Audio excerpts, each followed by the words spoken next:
taarifa za kituo cha Maarifa Broadcasting Channel, kituo nambari 1 kote nchini, iliyo na watangazaji wenye haiba. Karibia. Jambo na karibu kwenye taarifa zetu za leo. Unatazama Maarifa Broadcasting Channel. Leo ikiwa ni Jumanne.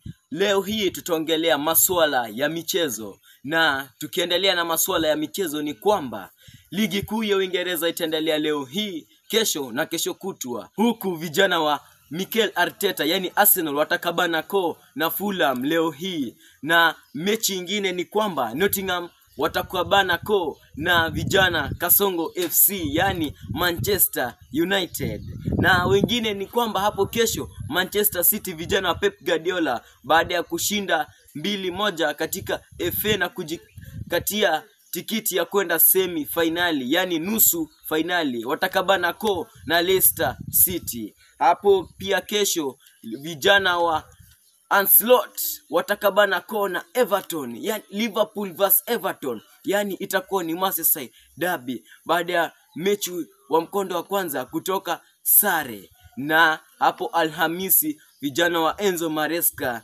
yani Chelsea watakabana na vijana niwaite Tottenham Hotspur, itakuwa ni London derby, mechi ya kukata na shoka.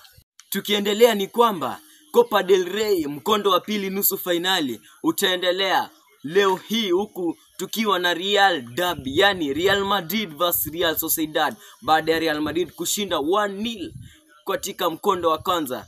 Waya leo atakabana pia na Real Sociedad mkondo wa pili. Hapo kesho vijana wa Barcelona ambao msimu huu umekuwa msimu wao, kwanza mwite pale Lewandowski, kuna Rafinha, kuna kijana mdogo Yamal, wamekuwa katika mstari wa mbele kwa kuiongoza Barcelona. Watakabana na vijana wa Atletico Madrid. Mechi hiyo itakuwa pia ya kukata na shoka baada ya mkondo wa kwanza kwenda sare ya 4-4. Tukitamatisha habari za michezo, wacha ni wakaulishe kwa kauli zetu zangu yani bulibuli, na ni kwamba bosi akiwa kazini, wafanyikazi wote ni wafanyikazi bora.